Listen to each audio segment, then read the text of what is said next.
दोस्तों नमस्ते। Last time हमने पूर्णिया के वीडियो में बहुत सारी चीज़ें पूर्णिया के बारे में देखी। अब आगे बात करते हैं पूर्णिया के इतिहास के बारे में।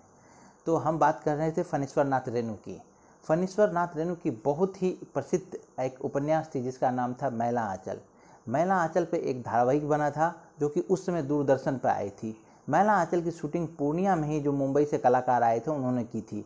आप देखेंगे कि पूर्णिया के मजली चौक मधुबनी एरिया में जो वाइट कलर की एक रोड साइड में ही पंचम निवास है, वहाँ पर उस उपन्यास के ठाकुर की हवेली के रूप में वहाँ पे शूटिंग हुई थी। और बाकी जो ग्राम का सीन था, ग्राम के जो ग्राम पंचायत के जो सीन होते हैं वो बनमनखी ब्लॉक के ग्राम पंचायत कचहरी बलवा में किया गया था। तो इस ढंग से ये फणीश्वर नाथ रेणु के कारण जो है काफ़ी जो है ये एरिया मशहूर हुआ था उस समय। अब बात करते हैं पूर्णिया के इतिहास के बारे में। क्या पूर्णिया का इतिहास इतना ही जिसे हम सुशांत सिंह या फणीश्वर नाथ रेणु से जाने? नहीं। अगर हम इतिहास के आईने में झांक के देखें तो इसका इतिहास बहुत ही गौरवशाली रहा है। अभी हाल में ही हम लोगों ने पूर्णिया जिले की स्थापना के 250 वर्ष मनाए हैं। पूर्णिया का इतिहास देखें तो जब ब्रिटिश का यहाँ पर राज हुआ था तो उस समय ये एरिया जो था पूरी तरह पूर्ण जंगल के रूप में था। यहाँ पर जो है वेस्टर्न से, पश्चिम से ब्रिटिश के कुछ किसान लोग यहाँ आए थे। हालांकि बहुत सारे किसान आए थे लेकिन मैं यहाँ दो का ही उल्लेख करूँगा जो काफ़ी फेमस थे। एक का नाम अलेक्जेंडर जॉन फॉब्स था। आप स्पेलिंग देखेंगे FORBS, अलेक्जेंडर फॉब्स। उनको जो है खेती बाड़ी की बहुत शौक थी।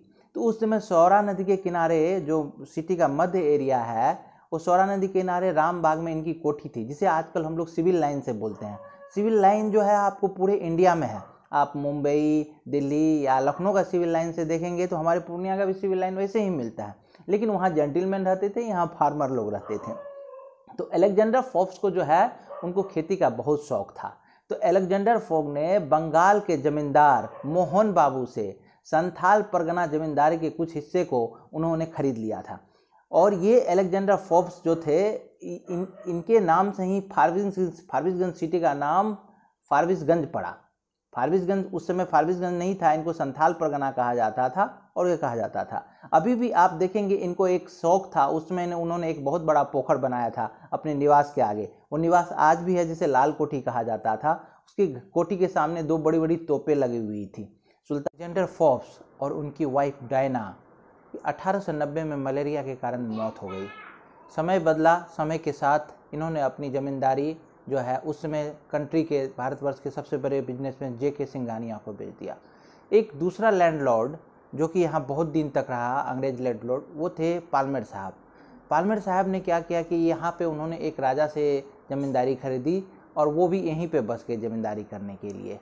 पालमेर साहब की को जो है एक ही बेटी थी, उनका नाम था मिसेस डोनिंग। फिर डोनिंग के दो बच्चे थे, बेटे का नाम सीवा डोनिंग और बेटी का नाम मैडम हेज।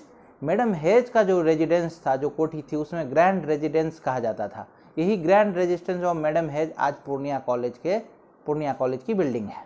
दोस्तों उस समय पूर्णिया की जलवायु ऐसी नहीं थी कि वहाँ रहा जा सके। वैसे तो पूर्णिया बहुत विशाल जिला था। आप देखेंगे कि अभी के पूर्णिया, अररिया, किशनगंज और कटिहार, ये चारों जिलों तभी पूर्णिया में आए थे। पूर्णिया अगर उत्तर में देखें तो नेपाल की सीमा की तक था और पूर्व में देखें तो ये बंगाल और दार्जिलिंग था। इसे मिनी दार्जिलिंग भी कहा जाता है और कहा जाता था क्योंकि इसकी जलवायु जो थी दार्जिलिंग से मिलती जुलती थी, उससे अच्छी थी इसके कारण। बट यहाँ रहने के लिए सही नहीं था। जैसे मैंने आपको अपने पुराने वीडियो में बताया, ये पूरी तरह से जंगल था और दलदली एरिया था। यहाँ का पीने का पानी पीने लायक नहीं था। इसे काला पानी के भी नाम से जाना जाता था। उस समय यहाँ की लोकल भाषा में एक लोकोक्ति थी कि जहर न खो माहौर न खो, मरे के छो तो पूर्णिया जो। इसका मीनिंग ये हुआ कि अगर आपको मरना है तो जहर खाने की ज़रूरत नहीं है, आप पूर्णिया चले जाइए, वहाँ आप मर जाइएगा। यहाँ की आबादी कम थी। फिर 1899 में और 1934 में जो बड़े बड़े भूकंप आए थे तो यहाँ कुछ ऐसी भूगर्भीय हलचल हुई कि यहाँ की पानी धीरे धीरे पीने लायक होती गई, यहाँ लोग बसते गए। आप देखेंगे तो यहाँ पर मिथिला के और बंगाल के लोग भी काफ़ी लोग आए हैं, इसलिए यहाँ पर पूर्णिया में बंगाली भाषा भी बहुत तायत मायने में गिनी जाती है। यहाँ का रामकृष्ण मिशन में जो दुर्गा पूजा होती है वो काफ़ी ही फेमस होता है। राष्ट्रपिता महात्मा गांधी पूर्णिया 3 बार आए थे, 1925, 1927 और 1934 में। 1925 में वो यहाँ से 25 मील दूर गाँव विष्णुपुर गए थे, जहाँ उन्होंने एक पुस्तकालय की स्थापना की थी, जो पुस्तकालय अभी तक है। यहाँ से 8 किलोमीटर दूर रानीपत्रा में बापू ने सर्वोदय आश्रम की स्थापना की थी। सर्वोदय आश्रम में बाद में जो भूदान आंदोलन हुआ था, उनके जनक आचार्य विनोबा भावे यहाँ आके बहुत दिन रुके थे और उन्होंने भूदान आंदोलन का यहाँ पर नेतृत्व किया था। तो पूर्णिया सामरिक महत्व की दृष्टि से काफ़ी महत्वपूर्ण है, इसलिए आज़ादी के बाद से ही यहाँ पे जो भी फोर्सेस, सिक्योरिटी फोर्सेस की विंग होते हैं यहाँ पे हैं। आप देखेंगे पूर्णिया में एयरफोर्स स्टेशन भी है, सशस्त्र सीमा बल का ऑफिस भी है, कटिहार में इंडियन आर्मी का ऑफिस है, क्योंकि नेपाल और बांग्लादेश की सीमाएं इससे लगती है। पूर्णिया में घूमने के लिए जगह अगर आप देखें तो यहाँ से करीब 25 किलोमीटर दूर बनमनखी के जगह पे एक सिकलीगढ़ ग्राम है, जहाँ हिरण्यकश्यप का राजा था, जहाँ प्रहलाद ने जन्म लिया था और भगवान विष्णु नरसिंह अवतार लेके हिरण्यकश्यप का वध किए थे। जलालगढ़ का किला है, पीर बाबा की मज़ार है, कस्बा का रानी सती मंदिर है और भी बहुत कुछ है। अगले वीडियो में हम उस पर बात करेंगे। Thank you.